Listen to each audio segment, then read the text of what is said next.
Hey, the bullying episode! This'll be fun. This episode starts with Apple Bloom searching through a room to find an outfit. They're supposed to be meeting Apple Bloom's cousin Babseed from Manhattan at the train station, and she wants to make a good first impression. As soon as Applejack lets it out that Babs is also a blank flank, she excitedly runs to the train station.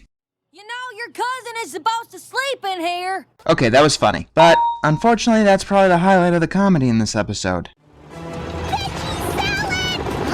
Yeah, we'll get to that. Right now, we've got a failed joke where Apple Bloom is looking on a train, mistaking everyone and everything for her cousin. The second Babs gets off the train, the CMC bombard her.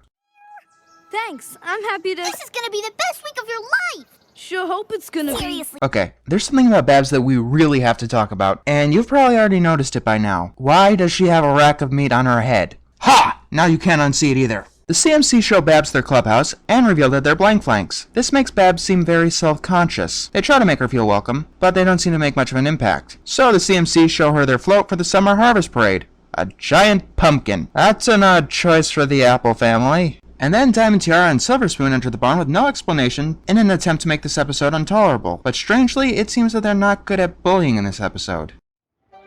More like a lame kin. I never thought I'd be saying this, but that's the best diss you can come up with? You're not even trying anymore, are you? Diamond Tiara wants to know who the new blank flank is, and we see that Babs is self-conscious again. And when she sees them bully the CMC, she, with very little hesitation, starts bullying the CMC pretty much immediately. And a side glance does not count as internal conflict. Then Babs destroys the CMC's float, and is for some reason a better bully than either Diamond Tiara or Silver Spoon. When I tell Applejack, You gonna tell Applejack what? What are you, a snitch? What is this now, the Shawshank Redemption? Diamond Tiara and Silver Spoon take Babs over to the dark side, and the CMC look a bit forlorn. we have to tell Applejack. No, we're not snitches. We all know how this is going to turn out, don't we? Here's a better idea, Cindy Morrow. Have the CMC tell Applejack, but have her not believe them. If you're going to do a bullying story, do it correctly or your grade is going to suffer. Yeah, I got a pretty big bone to pick with this episode, I'll admit that now. And it'll come more into fruition the further we go along. The CMC are looking all depressed, and Sweetie Belle keeps reminding them that they could always tell Applejack. Do you know what this reminds me of? Ghostbusters, where they developed a whole subplot that is basically Spike urging Twilight to actually do something. And trust me, you do not want to remind me of Ghostbusters. The CMC actually do try to at least avoid Babs, but find themselves unable to in the song Babseed. Yeah, I like the song. It's really nice, catchy, and upbeat, and it's definitely better than the two songs in the Crystal Empire. Now let me talk about the context, for which is enough for me to add a point. This is a more realistic portrayal of bullying. The first reaction to bullying is usually to try and ignore it, but that often proves to be damn near impossible. See that sadistic expression on Babs' face as she tortures the CMC wherever they go? Look at how she just loves to torment them, is finding just so much glee in it. Then Babs takes the clubhouse from the CMC, and that pisses them off. Sugar Cindy Morrow, are you trying to show me that Babs is regretful for what she's doing? Because you're not. The only thing you've shown me so far is that Babs is a self-conscious psychopath. At no point did you show that Babs had any remorse for what she was doing. And there was plenty of time, too. Look here at how many emotions Sweetie Belle runs through in the span of 5 seconds as she makes Rarity her unsister. Here, Babs has that same sadistic smirk throughout the entire episode. And you know what the great thing is? In Sisterhood Social, it was flavoring, but this episode is relying on it. They go hide at Sweetie Belle's house, see her dad fishing in the front yard, and Apple Bloom reveals that she's been kicked out of her own bed. And then that annoying subplot comes back. Do it, Twilight. No. Do it, Apple Bloom. No. Repeat for half the episode. Then the CMC decide to fight back. Oh goody! This should end well. And it should end even better for Cindy Morrow. Then he got an idea. An awful idea. The Grinch got a wonderful, awful idea. The CMC get to work, building up a new float. This time a golden apple. And yes, it is a homage to the A-Team, and yes, that is worth the point. That must be what Rarity uses on her emergency edible boots. I don't see the practicality. They've gotten a lot better at construction since their last attempt. They've managed to build an amazing float and booby trap it all in the span of a few hours. Hey, it's one of those assholes from Putting Your Hoof Down. No one buy her stuff, anyone. She has absolutely terrible business practices. The main 6 make a cameo, but none of them have any lines. At the parade, the CMC tempt Babs to steal the float, and she does because bullying makes you stupid or something. Then Applejack tells the CMC that Babs has been bullied back in Manhattan, and that's why she was such an asshole. Oh my god, where do I begin? First of all, give me one reason that's not plot convenience that Applejack revealed that Babs was being bullied now of all times. Well, I didn't didn't say nothing because I didn't want her to feel singled out. Why did you reveal it at all? Secondly, this episode makes it seem that if you fight back against a bully, that makes you as bad as a bully. Oh, and this episode seems to believe that if you've been bullied, it excuses you from sadistic behavior. If anything, that makes it worse, since you were once on the other side of the punch and you actually know how it feels. The CMC rush in to undo the damage they've apparently caused and attempt to stop the float. To catch up, they jump in Pinkie Pie's float, which is made of lettuce. They use it and start running ponies over. When they catch up to Babs, she rams into their float, causing it to go off course.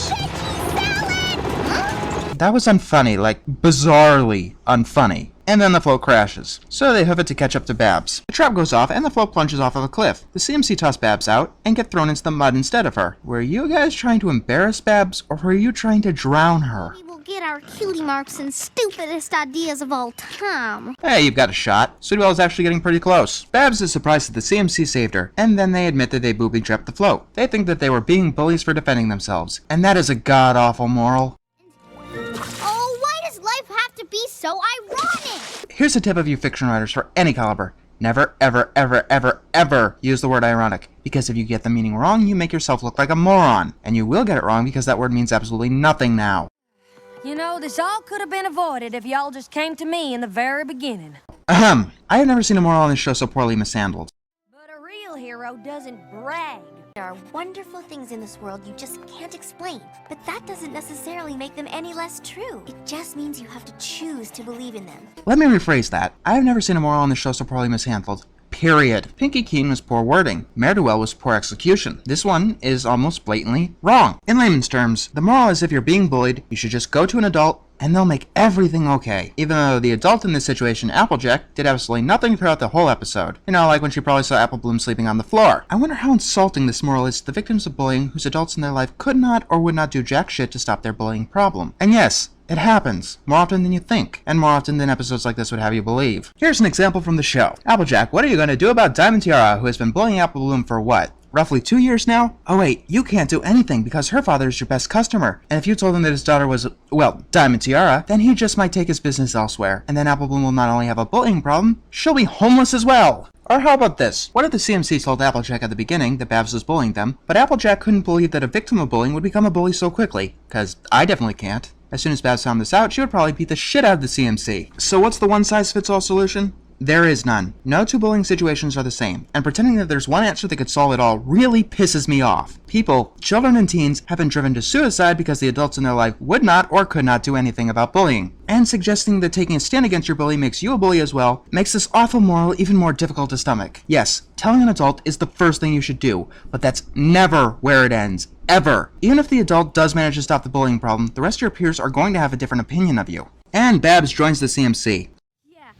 And I promise to keep talking to my big sis about the teasing back home. So you talk to Applejack about your bullying and not your own guardian. Oh, and by the way, Applejack sees Diamond Tiara and Silver Spoon attempt to bully and still does nothing except stand there angrily. I don't care if Babs talked them down. It should have been Applejack to do it if you want to make it seem like a single adult can solve 100% of bullying problems. And if they can't, then this episode fails so hard. This is the last episode I truly hate, but not for what it is, for what it's not. Everything was perfect. Cindy Mara was doing the bullying episode. With her previous works, most notably being Hurricane Fluttershy, Family Appreciation Day, and Gripping the Brush Off, you could tell that she knows how to write bullying, and knows how to write it realistically, and what the after effects could do to a person. It almost makes me think that she herself was bullied at some point. Maybe telling an adult was how she got out of it. If that was the case, Cindy Mara, most victims of bullying are not that lucky. I'm not saying that adults won't ever do anything. I'm saying that that's not always the solution. Bullying is a very complex issue, and you will not do a moral like this until you could treat all of its complexities with respect.